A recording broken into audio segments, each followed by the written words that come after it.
¿En cuántas ocasiones has querido desaparecer para siempre?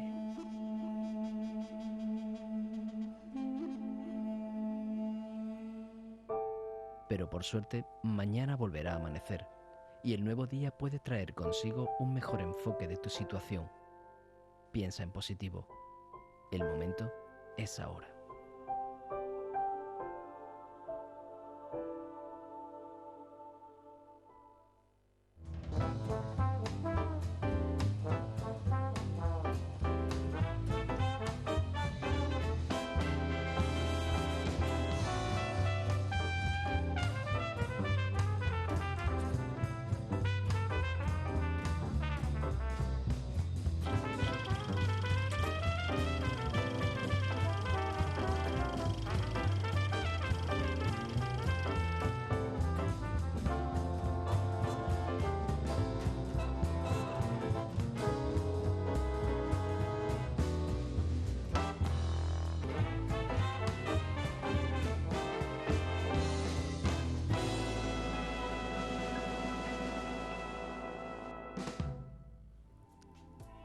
Está usted viendo La Mujer del siglo XXI, por si no lo sabía. Un programa de psicoanálisis para la mujer actual. Y hay que decir que no existe una sola mujer o un solo modelo de mujer, sino que existen mujeres, todas diferentes. Y nuestro objetivo es llegar a cada una de ellas. Es decir, que aunque podamos emitir un mensaje que parezca único, sin embargo, cada uno de ustedes, cada una de vosotras va a escuchar algo diferente, que pretendemos que sea de utilidad para su vida y que no se quede indiferente después de compartir este espacio de palabras, de trabajo y de psicoanálisis con vosotras. Hoy vamos a hablar de la identificación, algo que parece un concepto muy teórico y que nos sirve en psicoanálisis pues para entender ese otro lenguaje, si pudiéramos decir no oficial o no consciente, ese lenguaje inconsciente que es el que determina nuestros comportamientos, los modelos que tomamos para poder comportarnos, para poder desear, y que si no fuera por la disciplina psicoanalítica pues permanecerían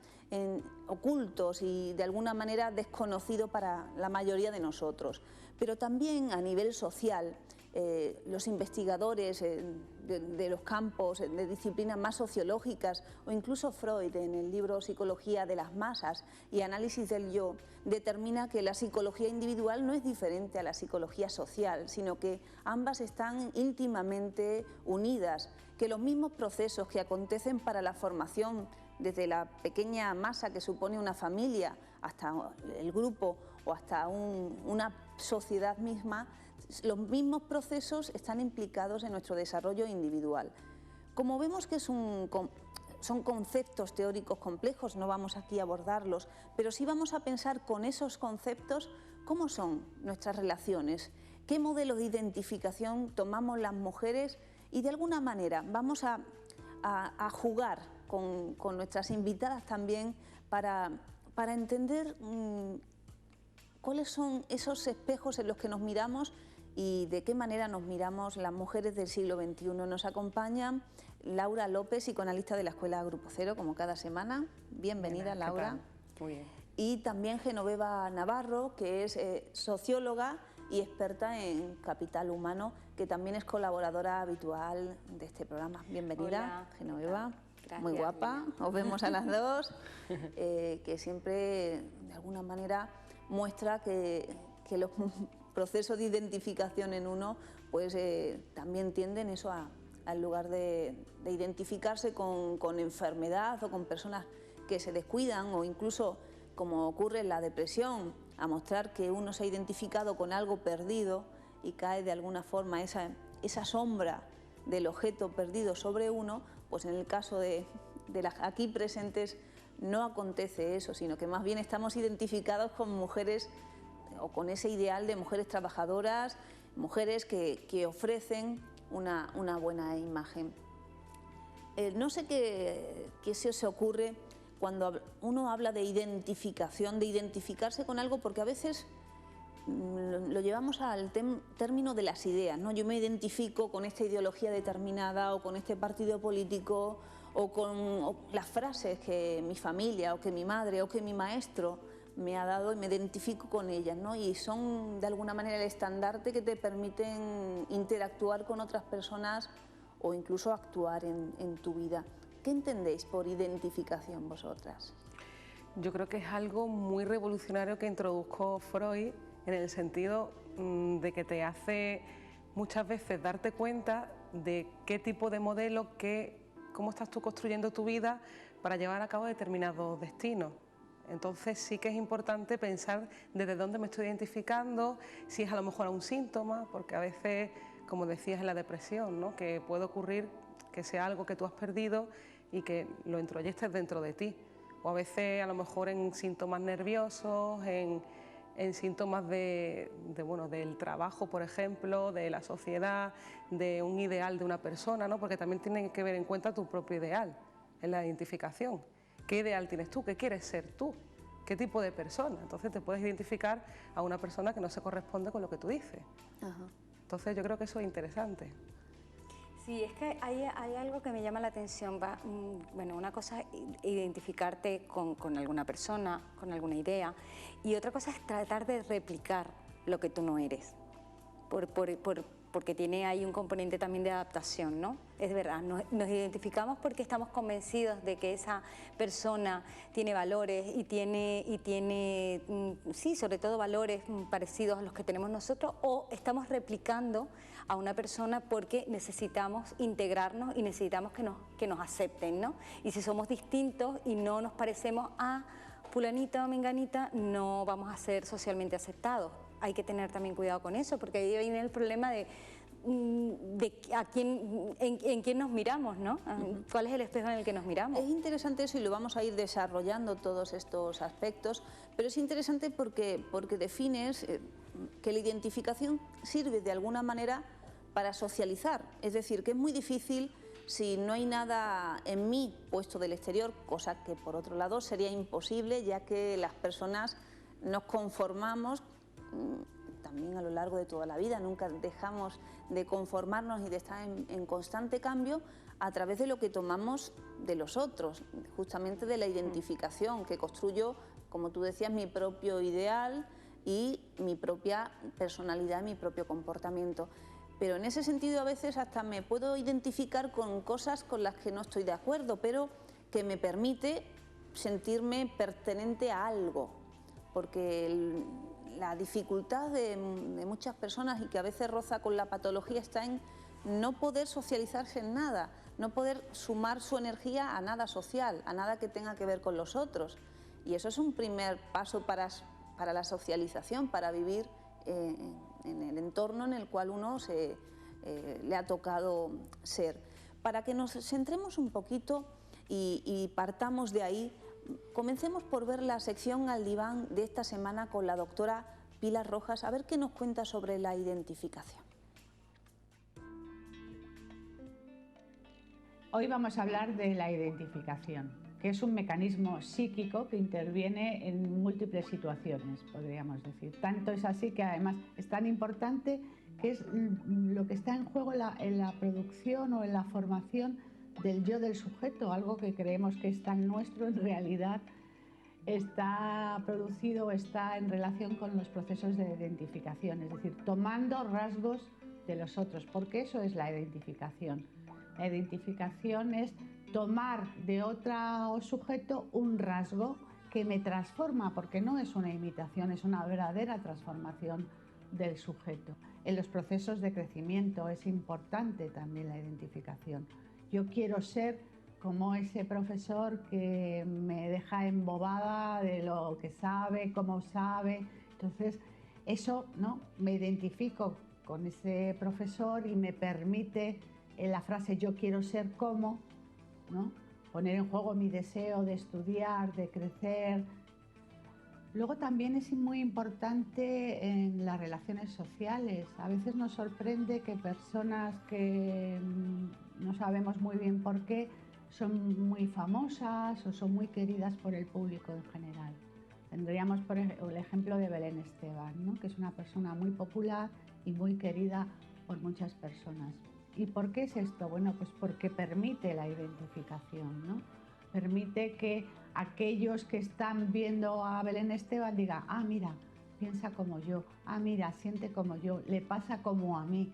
Es decir, como ella pone en juego, ¿no? Todo lo que le pasa, pues, y lo que le pasa es lo que le pasa. Ella lo dice además, porque también lo señala, ¿no? A mí, yo soy una persona normal, entonces permite, ¿no?, que haya muchas personas que se identifiquen con ella y que la quieran, porque realmente además el mecanismo de identificación es lo que nos permite relacionarnos con los demás.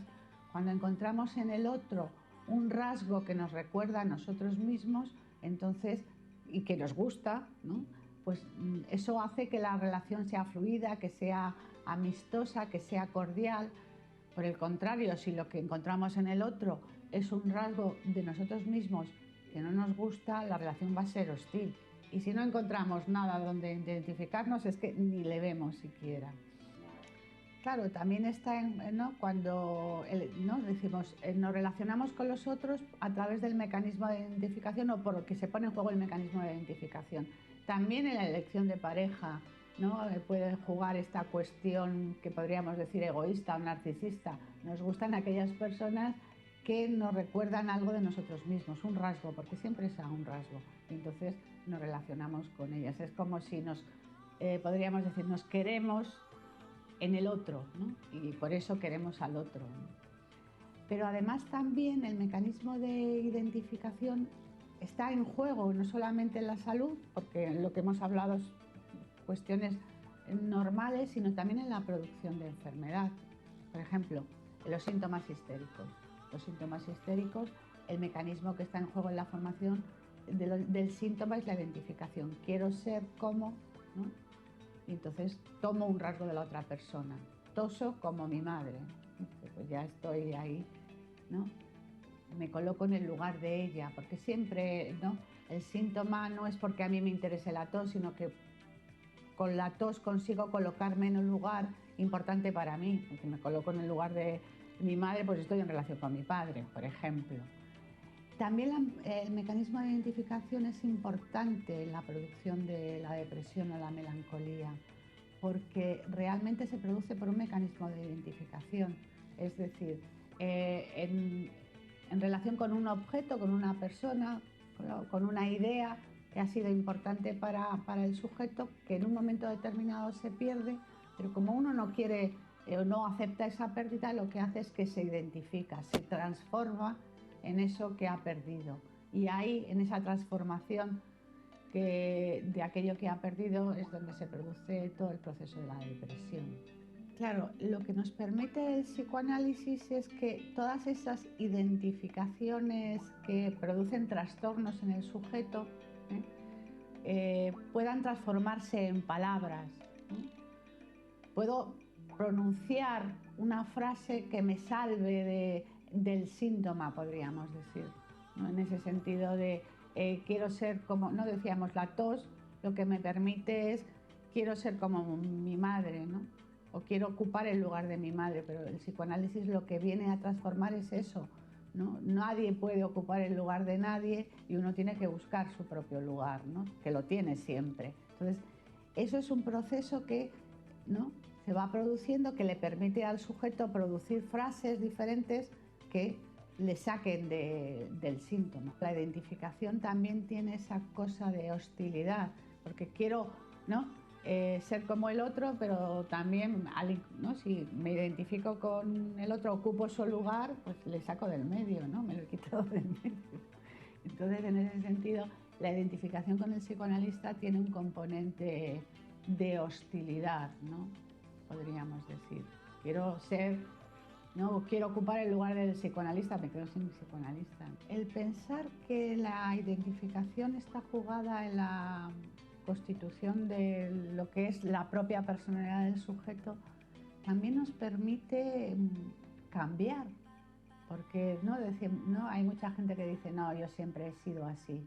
Bueno, primero que no siempre ha sido así, uno siempre va cambiando aunque no se dé cuenta, pero también, ¿no?, si uno sabe que determinados rasgos de la personalidad están en relación con determinados procesos de identificación, eso se puede cambiar. No es que el sujeto lo pueda cambiar, sino que en análisis la escucha del psicoanalista le va a permitir al sujeto cambiar todas esas cuestiones que a veces incluso no le gustan y a veces incluso le producen graves alteraciones en su vida cotidiana, en sus relaciones con los demás, en dificultades en el trabajo, en las relaciones de pareja, con los hijos, con los padres, en fin, con todo el mundo. Y eso se puede modificar en un proceso analítico, o sea que yo creo que el análisis le permite a todo sujeto un crecimiento. Es muy interesante la explicación tan completa que nos ha dado la doctora Pilar Rojas, y quisiera destacar, porque a veces cuando se habla de psicoanálisis y no se entiende cómo es el proceso de cambio y de alguna manera cómo se producen esas transformaciones, digamos en muchos casos de enfermedad o de la patología o de los síntomas del padecimiento a la salud. Y sobre todo está determinado no tanto por las cosas que se hablen o se cuenten, que a veces se toma como si uno llevara su cuadernillo con lo que a uno le pasa y lo que quieres es expresarlo para o desentenderse o para que el psicoanalista te dé las soluciones a ello. Ha indicado muy bien Pilar Rojas, es la escucha del psicoanalista, es cómo escucho lo que el otro me dice, cómo escucho esas identificaciones, porque claro, es en la escucha del analista donde veo que me habla como si fuera su madre, o esa tos no le corresponde al paciente, es la tos de su jefe, con el que tiene una relación hostil. En el sentido es identificar esas circunstancias que le relacionan con otras personas y que aún no puede identificar el propio sujeto, sino que lo pone en su propio discurso, y gracias a esa escucha puedo permitir que esa persona en algún momento pueda hablar de su relación hostil con su jefe o de su relación amorosa o ambivalente con su madre, etc. Es decir, permitirle que en lugar de tener que padecerlo inconscientemente, sin saber qué le pasa, pueda ir hablando de lo que le pasa afectivamente con esas personas o con la realidad que a uno le toca vivir. Por tanto, eso es lo interesante que debemos sacar y extraer de lo que es el proceso analítico, que es algo complejo, pero es fundamentalmente cómo concebimos las cosas. Por eso también, si hablamos de identificación y lo concebimos solo como un proceso sociológico o psicológico desde otras disciplinas, nos quedamos en ese aspecto de la conciencia, que también es interesante, ¿no? Pero lo que venimos aquí a mostrar es que justamente eso que nos va a conformar y que hace que actuemos de una manera determinada y que a veces nos lleva a la salud y que a veces nos lleva, o ya decía la doctora, para aprender, ¿no? En el proceso de aprendizaje es necesario que nos identifiquemos con el maestro o con aquella persona o con el alumno, nuestro compañero que es más estudioso, nos identifiquemos con él inconscientemente, y eso hace que seamos, a la vez nos pongamos las pilas para estudiar más. Son procesos inconscientes, no son decisiones que uno toma y diga, venga, me identifico contigo, venga. Eso es del orden de asumir una consigna, pero no es la identificación de la que estamos hablando aquí. No sé si os ha llamado algo la atención de todas las cosas que nos ha dicho la doctora. Yo particularmente hay dos cuestiones que me parecen importantísimas. Una tiene que ver con lo que tú estás ahora mismo relatando, que es decir, estábamos escuchando a Pilar, y una de las cuestiones es que la identificación también te lleva a una propia transformación, es decir, es para construir tu personalidad, es un mecanismo inconsciente, tú no lo programas, se dispara automáticamente, ¿no? Lo social lo veo desde el punto de vista de qué tipo de espejos o qué tipo de personas estamos socialmente incorporando para que los demás se identifiquen, que ahí es donde está el componente social, ¿no? Porque lo otro corresponde a un mecanismo inconsciente que se dispara porque necesitamos tener esa referencia para construir nuestra propia personalidad, que es lo que hablaba Pilar, ¿no?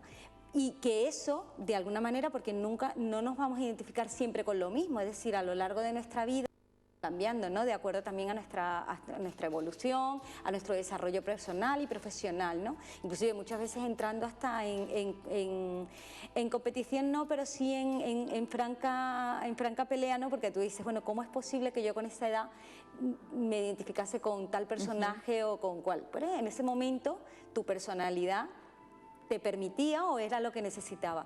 Pero a mí lo que realmente también me preocupa como socióloga es ¿de quién nos estamos, a quién nos estamos mirando? O sea, ¿qué queremos copiar de los demás, ¿no? ¿Cuáles son los actores que nos ponen en juego para que nosotros nos identifiquemos? Claro, eso es interesante, ¿no? Porque una cosa es que de uno dependa también abrir los lugares con los que se relaciona y eso te expone a nuevos modelos de identificación. No es lo mismo estar solo en vínculos familiares, como hay muchas personas que viven exclusivamente en relaciones muy familiares, muy de horda primitiva casi, ¿no? Y claro, los modelos que existen ahí pues son primitivos. Luego se va abriendo el círculo, o debería abrirse el círculo, donde, si lo vemos en los niños, ¿no? Se pasa de la escuela primaria a la secundaria, a la universidad, el mundo de esa persona se le va ampliando cada vez más y ahí vemos esas imágenes que a veces uno dice, uy, ve la foto y era siniestro en un momento determinado de su vida, en otro momento era rockero, en otro momento... Pero eso fue conformando y fue conociendo distintos aspectos del mundo y para conocerlos los hizo suyos primeramente. Entonces, claro, si vemos ya no solo desde el sujeto de a qué lugares se expone y con qué personas puede o con qué rasgos, porque lo que nos destacaba también es que no nos identificamos con algo completo, con un discurso, sino con rasgos que hablan. Freud hablaba de 5 modelos de identificación. Dice, como yo fui en la infancia, hay algo que veo en el otro que me recuerda como yo fui, algo que me recuerda lo que yo quiero ser, a ese ideal que yo quiero alcanzar y por eso hay algo en el otro que me llama la atención, o como mi madre, es decir, mi madre como función nutriz, función de cuidado, hay algo en la otra persona que me recuerda a veces de una forma hostil o a veces de una forma agradable, que me recuerda y por eso yo me engancho a esa persona. Y decía la doctora, si no hay ningún rasgo en el otro con el que yo consiga identificarme, es como si esa persona no existiera para mí. Es muy interesante porque es lo que permite que el otro cuente o no para nosotros. Entonces, si salimos de ahí y nos vamos a esos modelos, que desde el exterior, que pueda ser pues, los periódicos, el Estado, la publicidad, la televisión, ¿qué modelos de identificación se nos están exponiendo?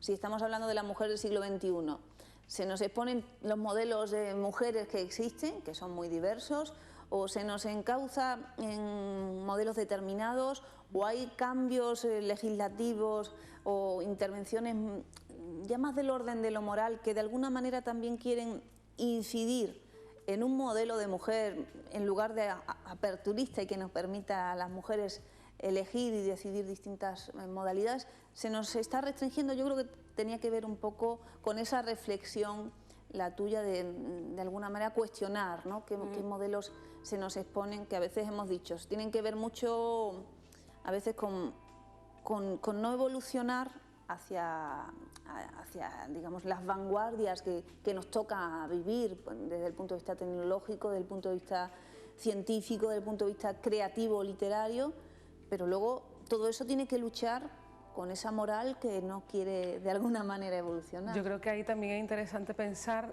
que, como estaba diciendo Pilar, el tema de los cambios, ¿no? De qué rasgos nos estamos fijando en otras personas, porque la simpatía que tienes hacia otras personas también tiene un poco que ver con ese hecho de que yo quiera cambiar y quiera transformar cosas en mi vida que por una parte me están también obligando un poco a que yo renuncie a ciertas cosas. Entonces, si una persona me cae antipática, tal vez no tiene que ver con esa persona, sino con lo que yo quiero cambiar de mí y no me lo permito. Es muy interesante y en este programa semana a semana lo proponemos, la escritura, la formación creativa y humana de cada uno. Y para ello nosotros queremos aportar nuestro pequeño granito, esa pequeña inoculación del veneno de la poesía, de la creación en ustedes. Y contamos hoy con Carmen Salamanca y su taller de escritura. Vamos a escuchar a Carmen. Hola, ¿qué tal? Feliz año. Feliz año 2014. Esperamos que todo sea bueno, que sean palabras. Hay un aforismo que dice: las palabras son la droga más potente que ha utilizado la humanidad. Es de Richard Kipling, un gran poeta. Vamos a empezar este año, 2014, con poesía. Porque sabemos que si no leemos no podemos escribir. Es la única fuente de alimentación de la escritura, es la lectura. Hay que leer a un montón de poetas, a todos los que se pueda. Hay que leer todo lo que se pueda, todo lo que se pueda. Entonces, hoy les traemos la revista Las 2001 Noches. Es una revista de poesía gratuita que llevamos bastantes años haciendo, casi 15 años. Y es una fuente de alimentación de nuestro imaginario, porque en ella se publica poesía, poesía de verdad. ¿Qué quiere decir poesía de verdad? Tiene que ser una escritura que le hable al universo, que hable al imaginario universal. Eso es la poesía de verdad. Entonces, hemos seleccionado aquí algunos poemas. Tenemos varios números, mira qué bonita, colores, todo colores. Entonces, vamos a empezar con un poema de Mallarmé que se titula Angustia, para espantarla, para eso, para espantarla. Y yo no vengo esta noche a imperar en tu cuerpo, oh bestia en que se juntan los pecados de un pueblo, ni a sondear en tu impuro cabello la tormenta que infunde el incurable fastidio de mis besos. Busco el sueño sin sueño que se cierne en tu lecho, bajo el dosel ignoto de los remordimientos. Que tú puedes gustar tras tus negras mentiras, tú que sobre la nada sabes más que los muertos, porque el vicio ha roído mi nativa nobleza y me unció como a ti con su estéril tormento. Un corazón infame que ningún crimen hiere, yo huyo con la mortaja de una obsesión de loco, con miedo de morir cuando me duerma solo. Como veis, la poesía tiene imágenes, tiene metáforas, tiene combinaciones imposibles, eso ya lo dijimos, ¿no? Poesía es la creación de algo que no existe en la realidad, de un mundo lleno de palabras. Porque las palabras tienen significados y a cada uno ese significado le remite a otro significado, y así ocurre. Eso es la cadena significante, ¿no? Un poema de Miguel Óscar Menasa. Después nací a la libertad. Después nací a la libertad y me encadenaron así durante 5 siglos y me tuvieron vivo y encadenado y me dieron algo para comer, alguna lágrima para llorar por todo lo perdido. Comí esa nada que me daban y lloré esas lágrimas y me di cuenta de que mi libertad medía solo un eslabón. Un ruido me separaba de otro ruido, una cadena me ataba a otra cadena y a hombres como yo. Oíd el ruido de rotas cadenas y nada se escuchaba. Libertad, libertad, libertad.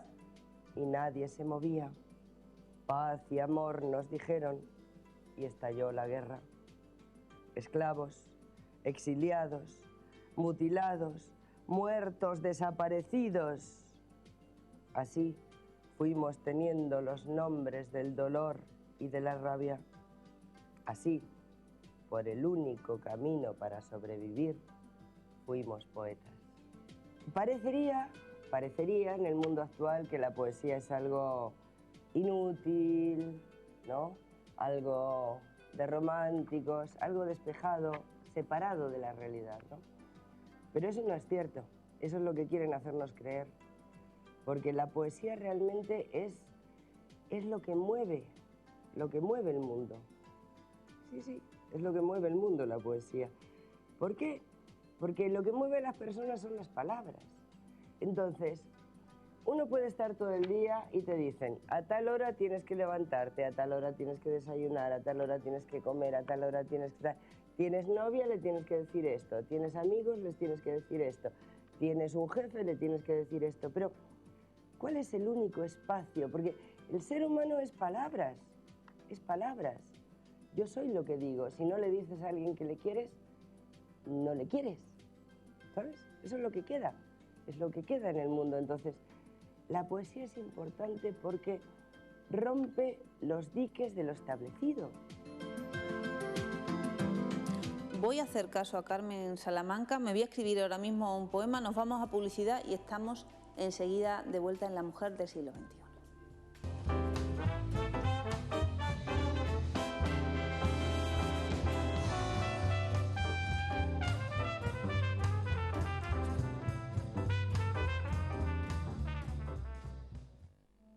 ¿En cuántas ocasiones has querido desaparecer para siempre?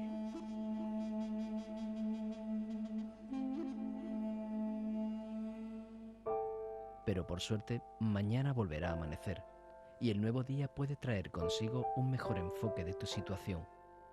Piensa en positivo. El momento es ahora.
Bueno, no me ha dado tiempo a terminar el poema, solo el primer verso. Hoy no quiero desaparecer, sino entregarme a tu cintura. Bueno, tengo que seguirlo, lo prometo. Estamos de vuelta, estamos hablando de la identificación.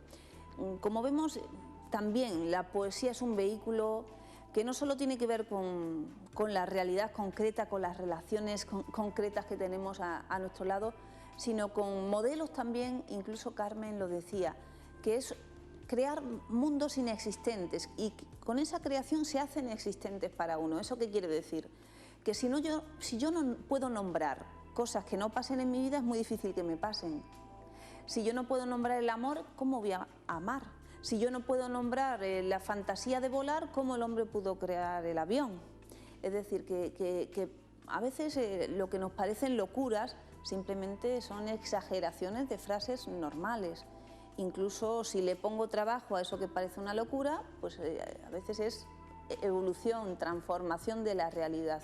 Entonces tenemos que permitirnos identificarnos también con los poetas o con ideales que a veces se vierten en esos poemas, ¿no? Que siempre nos hablan de alguna verdad humana, de algún padecimiento del hombre o de alguna ilusión del hombre.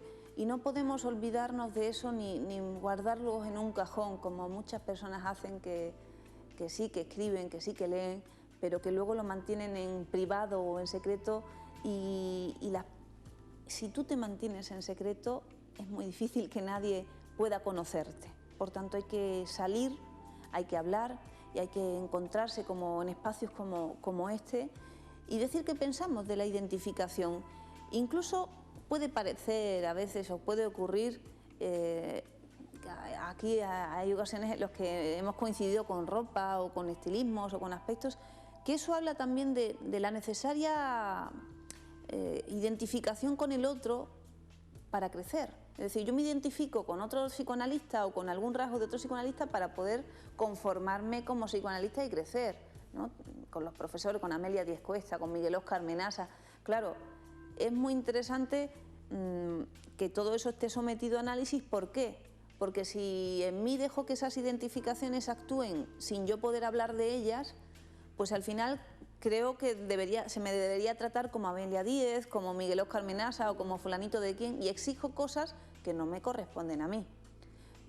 Eso que me servía para crecer me sirve ahora como obstáculo, porque no me di cuenta de lo que está interviniendo en mí, de que niego el trabajo que han hecho esas otras personas creyendo que soy como esas otras personas.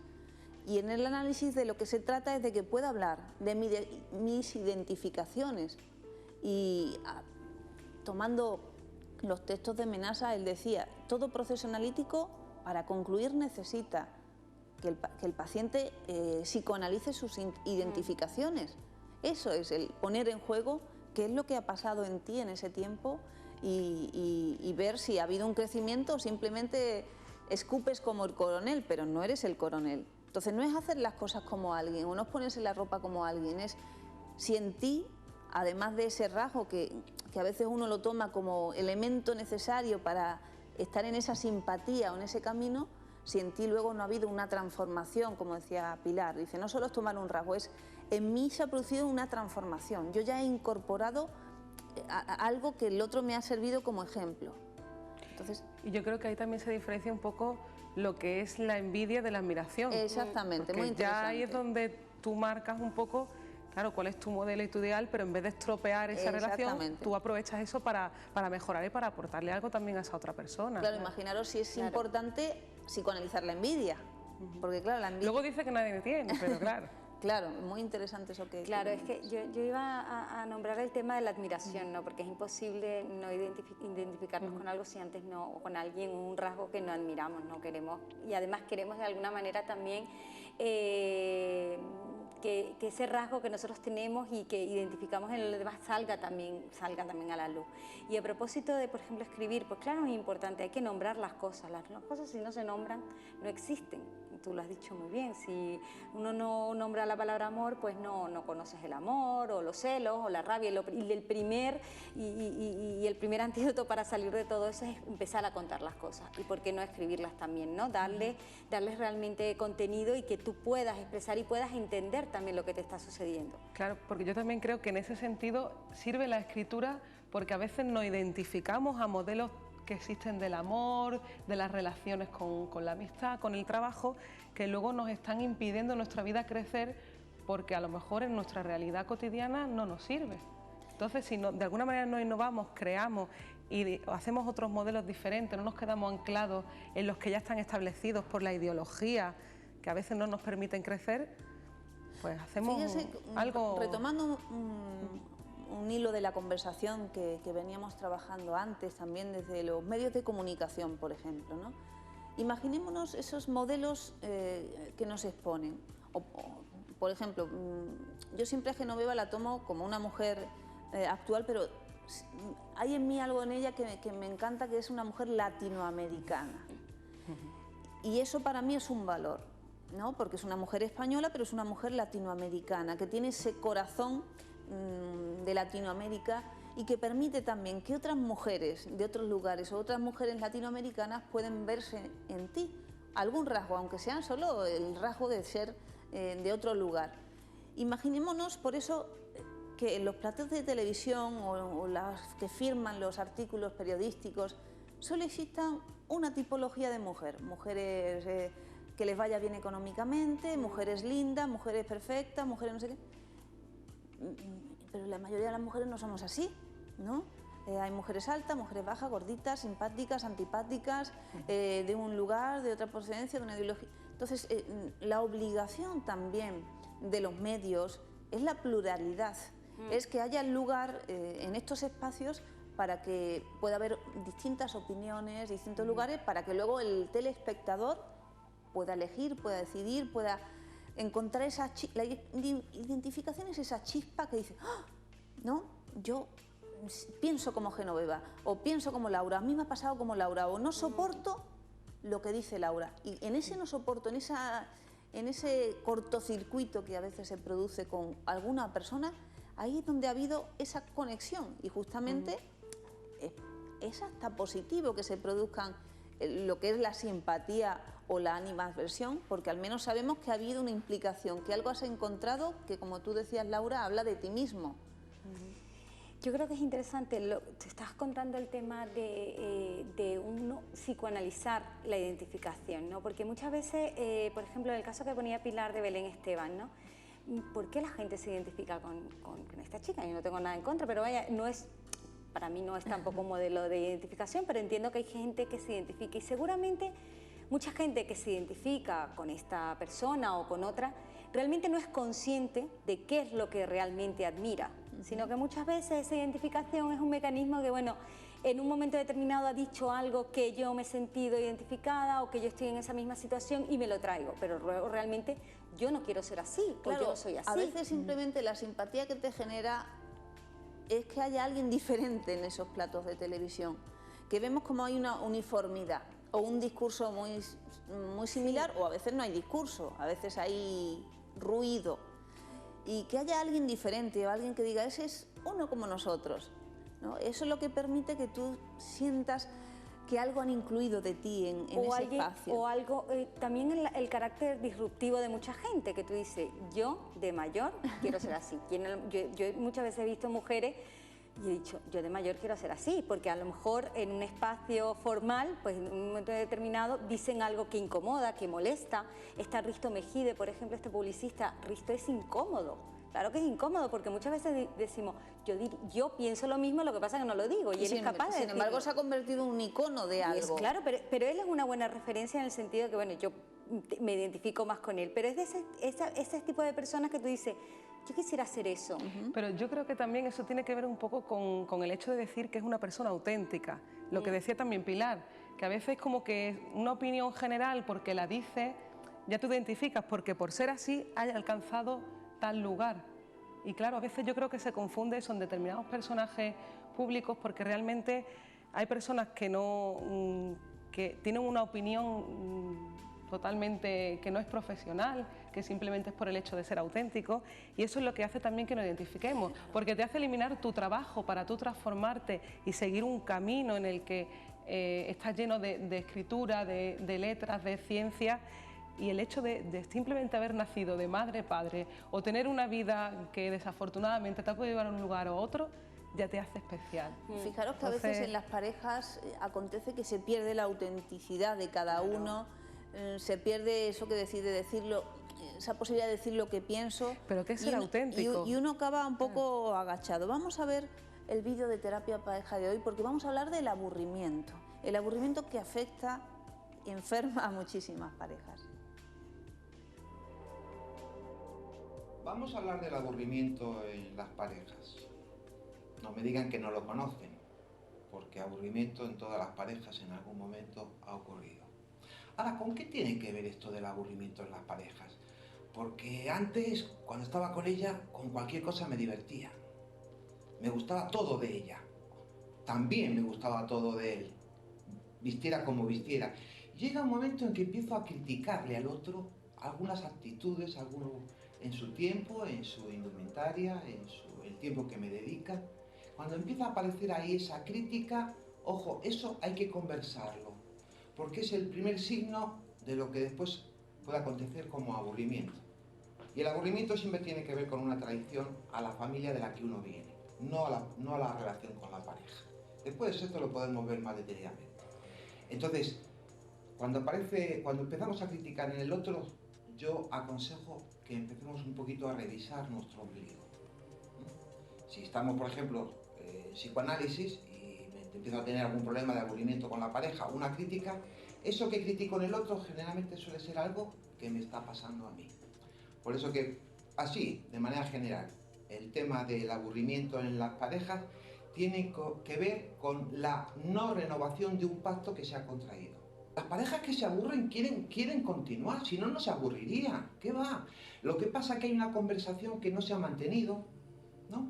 Es como si siguiese vistiendo el mismo pijama de hace 5 o 10 años, que es tan comodito, que está tan acostumbrado a mi cuerpo, pero claro, ya está un poco desgastado, ya tiene, entonces hay que renovar el vestuario, ¿no? Entonces, en las parejas también hay que renovar las conversaciones, los pactos, las relaciones, los proyectos de vida, ¿no?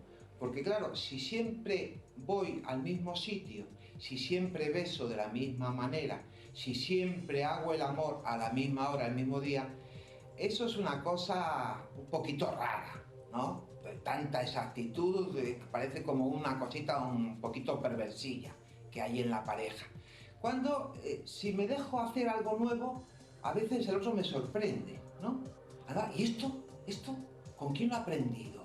¿Esto dónde lo ha leído? ¿Esto quién se lo ha dicho? ¿Dónde irá? Por eso que es muy aconsejable en las parejas una pequeñita muestra de celos cada 2 o 3 mesecillos, ¿eh? Hago como una escena, como si me he visto, salgo de casa vestido como si fuese a algún sitio especial y voy al trabajo, ¿no? O ella sale también y dice, no sé a qué hora llegaré, y va al trabajo, o va a conversar con las amigas, pero siempre una pequeñita escena donde que el otro le digo, que estoy aquí, ¿para qué?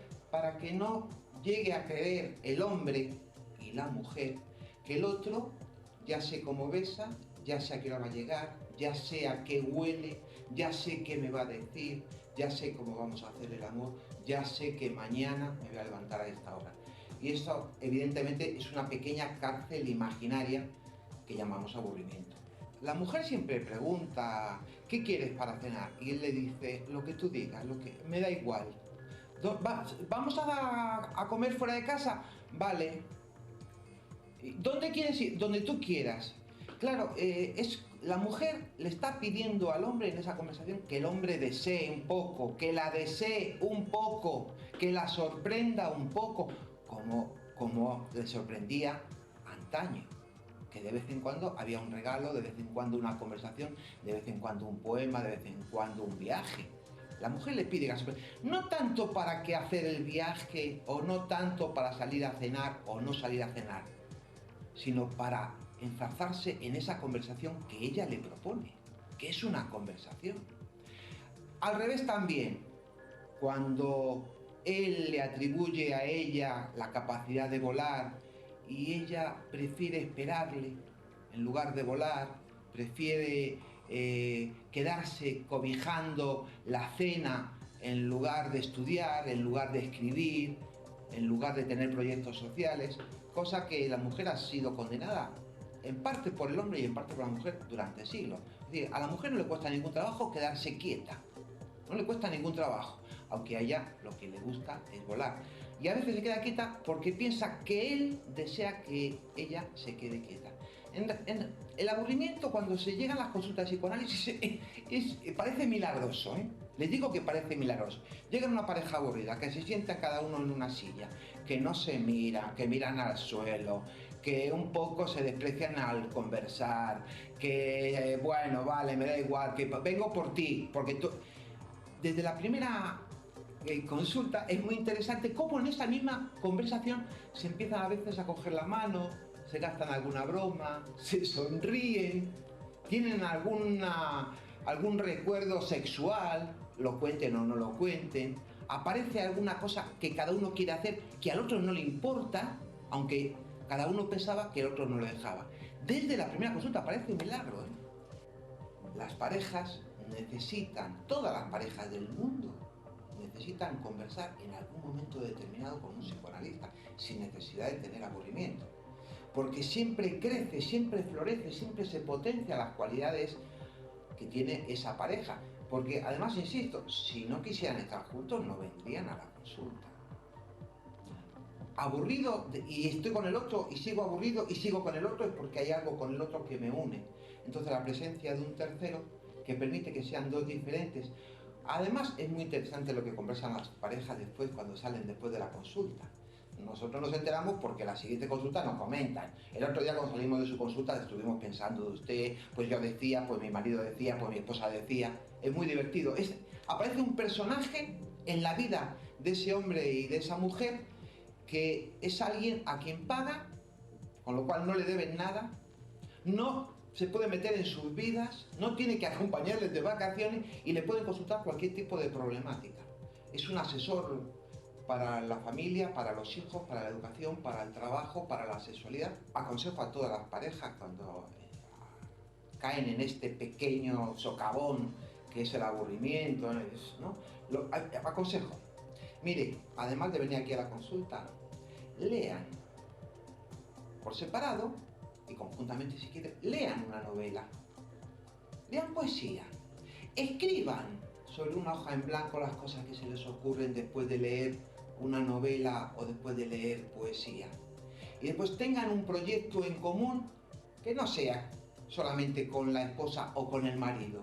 Tengan proyectos en común con la esposa y con el marido, pero además tengan proyectos con otros ámbitos, con otras personas. ¿Por qué esto? Porque después cuando me encuentro con mi congénere enriquezco, traigo aire fresco, conversaciones frescas, lugares nuevos para compartir con la pareja. Muy interesantes consejos y de una forma muy amena, dichos por el doctor Carlos Fernández del Ganso, hoy nuestro especialista de parejas. Y yo creo que también, además de hablar de una problemática muy común y frecuente en las parejas y en las consultas también de aquellas que se deciden a acudir, y es el tema de que en muchas ocasiones uno se queja de que ahora él o ella pues son un poco diferentes, o te pareces a tu amiga, o te pareces a tu amigo, o te ha dado por correr como a Pepito, como si nos molestara que incorporáramos nuevas ilusiones que hemos tomado de personas nuevas o cercanas, ¿no? Como si fuera algo negativo y algo que tiene que ver mucho con esa identificación. Es porque me identifico con alguien que yo veo vivo y que le va bien o que hace algo diferente a mí, y eso es lo que me da vida. En lugar de tomarlo con hostilidad, lo deberíamos tomar con alegría, ¿no? Gracias a Dios que hay un nuevo chorro de vida en ti, y eso revitaliza la relación, ¿no? Claro, pero yo creo que también está en juego ahí un poco el miedo al abandono, el miedo a pensar que esa persona está creciendo más que yo de una manera diferente, y ahí es donde esa persona me va a abandonar. Bueno, pero es la envidia. Sí. Uno diría, son celos, es envidia. Es envidia. Y el miedo, no solamente a que esa persona está creciendo más que yo, sino que esa persona está mirando a alguien que no soy yo, que ya no soy yo el centro, el eje de su universo, que es lo que hablaba Carlos, ¿no? Esas mujeres o esos hombres que tienen pueden hacer una vida plena y no quieren quedarse siempre en casa, quieren hacer siempre las mismas cosas, no salir de la rutina, porque todo proceso de innovación requiere también un riesgo, te puede salir bien, te puede salir mal. Pero hay que ser innovador, inclusive en las mismas relaciones personales, ¿no? Hay que también lanzarse, decir cosas atrevidas, y mucha gente dice, ¿yo para qué me voy a arriesgar? Si como estoy bien, no voy a incorporar otras cosas, porque a ver esto, ¿cómo va a resultar? Y entonces prefieren estar aburridos o prefieren no introducir cambios, bueno, la gente, es difícil que la gente tome riesgo. Claro. Hay una cosa que se me ocurre en este momento, que es la deuda simbólica. Todos, para crecer, nos hemos tenido que identificar pues con muchas personas, con muchas ideas, con muchos pactos, ¿no? Y de alguna manera a veces uno quiere devolver a esa misma persona que hizo algo por ti, o que te sirvió de modelo, o que te facilitó algo, quiere devolverle, ¿no? Cuando no te corresponde o no se puede medir o conmensurar cómo devolver eso que el otro hizo por ti o que tú tomaste del otro. Todos hemos necesitado de otras personas para ser los que somos y seguimos necesitando. La deuda simbólica más bien tiene que ver con que, como tú creces y vas a seguir creciendo y sigue habiendo personas que a su vez van a necesitar a otros, tu pago de la deuda, de lo que el mundo te ofrece y ha puesto en tu posibilidad, es que ahora, con tu trabajo, con lo que tú aportas, con tu visión o hasta con tu propio mensaje, puede haber otros que te tomen a ti como modelo o que tú puedas ayudar a crecer también, ¿no? Y yo creo que tiene que ver un poco también con darnos cuenta de eso, de que en lugar de cerrarnos al egoísmo de, vale, yo he recibido y he crecido y muy bien y yo me satisfago de eso, no puedo cerrar el grifo de algo que está destinado, como cualquier saber, ¿no? Está destinado a seguir circulando y a que siga habiendo otros humanos y otras personas que sigan también bebiendo de eso de lo que uno vivió, ¿no? Y es entregarte a esa energía, ¿no? Y yo creo que también que en ese sentido el amor se confunde a veces con una transacción económica, como en las parejas. Tú me das, yo he renunciado a esto, ahora te doy yo a ti y tú me tienes que dar de la misma medida.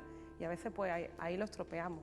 Sí, evidentemente la generosidad no genera ningún derecho, es decir, tú eres generoso y eso no genera ningún derecho sobre el otro o sobre la otra. La diferencia es que, por ejemplo, pues tú, lo que dice Elena, si tú has sido o has tenido la suerte o has podido identificarte con alguien, has aprendido, te has transformado, has cambiado, has mejorado, lo mínimo es que pongas todo eso también a disposición de otras personas que también lo van a necesitar. Esa es la parte de intercambio, ¿no? Y lo que enriquece, y además de eso, también de alguna manera haces un homenaje de quien has tomado todas esas referencias y esos rasgos, porque también esa persona, la intención es de que eso se mantenga en el tiempo. Es que a veces ¿no? tomamos como hostilidad el hecho de que alguien más joven te imite o tome algo de ti o vista como tú o diga frases que tú has dicho, ¿no? Y en lugar de hostilidad tendríamos que tomarlo con orgullo, ¿no? Claro. Que alguien pueda tomar algo de lo que tú haces o dices que no es auténtico, que no era tuyo, que tú a su vez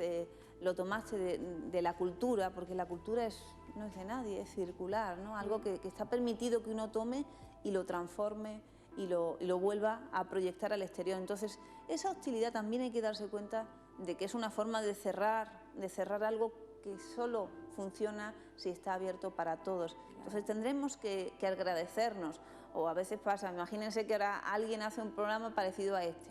Bueno, pues si en algo hemos podido servir para que otra persona haga una función social para otras personas, servirá de algo, ¿no? En el sentido que hayamos entregado ese deseo a otras personas. Un poeta dicen que también es un ladrón de palabras. Pero yo creo que los verdaderos artistas o la verdadera gente generosa no tienen ese problema, o sea, no están pendientes ahora que vivimos en el mundo del copyright, quién tiene los derechos sobre qué cosas, y dice, bueno, pero alguien realmente que cree algo, y lo hace sin pensar qué crédito tengo. O sea, vamos a pensar en artistas del nivel de Picasso. No creo yo que estaría pensando en que me va a copiar. No, yo lo hago. El problema lo tiene el que lo copia y no lo quiere decir, lo tiene él. El problema no lo tengo yo, ¿no? Porque al final el arte estaba en él, ¿no? Y la manera si alguien lo quería imitar, pues el problema lo tenía el que lo imitaba, ¿no? El que se lleva tu talento. Por ejemplo, en el tema de la gestión del talento, una de las cuestiones con que nos encontramos es que la gente no quiere contar, la gente no quiere abrir, no quiere dar ideas, no quiere contar lo que... Pero es la idea de pensar como que eso se agota. Y no, es lo no, contrario. que se lo queda fulanito, se lo queda menganito y entonces Claro. ya yo no voy a ser el protagonista. Y tú dices, pero vamos a ver, yo siempre le digo a la gente, si tienes una idea, tienes miles, da igual, suéltalas, cuéntalas, o sea, administralas, sé inteligente, pero no esperes que eso, porque es que eso una vez que sale, es que está en el aire, es libre, ¿no? Bueno, llegamos al tiempo del programa de hoy. Nos queremos despedir de una forma muy especial. Nosotros sí reconocemos que tenemos muchos lugares en los cuales nos enriquecemos, nos identificamos, aprendemos de grandes maestros, de grandes poetas. Y Clémence Lunis, con su voz, toma los versos de la poeta Norma Menasa en este videoclip donde canta Je suis Laila. Nos encontramos la semana que viene. Agradecer a nuestras colaboradoras necesarias de la mujer del siglo XXI, a Laura López, Genoveva García. Gracias. Y a ustedes, por supuesto, volverlos a citar para la próxima semana y espero que disfruten de esta bellísima canción.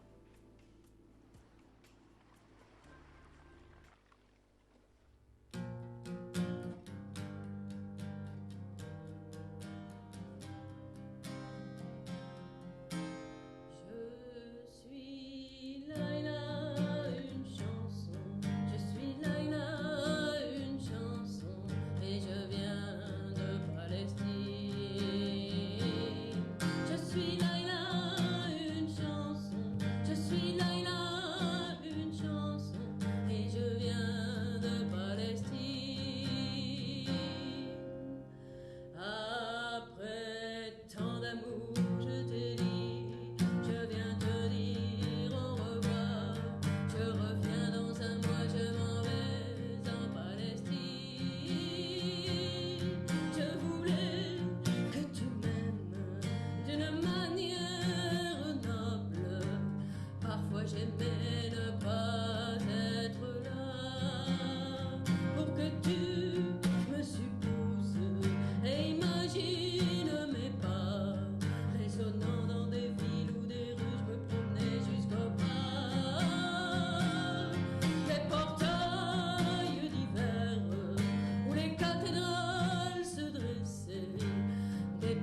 siècle me mettait dans un bar à l'odeur de pâté, de friture, de vin rouge. Je suis Laila, une chanson. Je suis Laila, une chanson. Et je viens de Palestine. Je suis Laila, une chanson. Je suis Laila, une chanson. Et je viens de Palestine. Moi je voulais revenir semblable à une étoile, pour que tu m'aimes, que tu sois avec moi, me couvrant les épaules, posant ta main sur mon corps, me mettant dans ton histoire, la vie de tes jours attendant les nuits. Je pensais que l'absence était une terre ferme, mais ça n'a pas été possible, la noirceur s'est épaissie.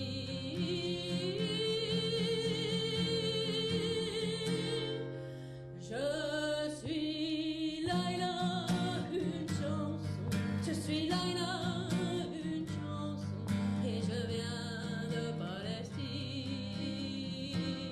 Je suis Laila, une chanson. Je suis Laila, une chanson. Et je viens de Palestine. Je n'ai pas pu voir tes mains tendre mes fibres. Les cordes ont sauté en l'air dans une finale brisée. Moi je revenais content, j'apportais la nostalgie. J'avais été si loin, je revenais si étrange, que je pensais inventer l'amour de nouveau. Mais cette fois-ci je n'ai pas pu te comprendre, j'ai dû te fusiller.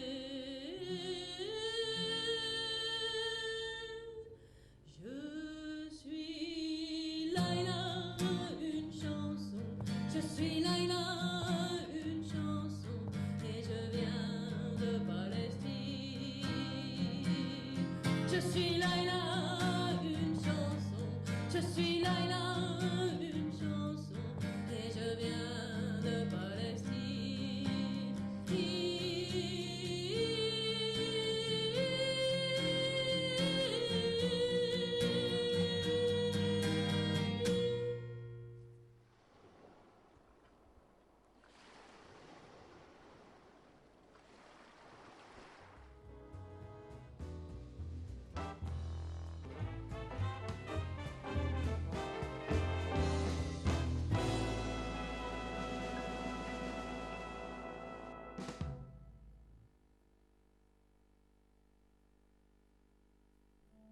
¿En cuántas ocasiones has querido desaparecer para siempre?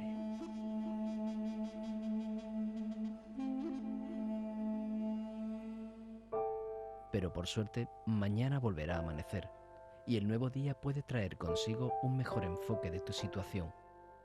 Piensa en positivo. El momento es ahora.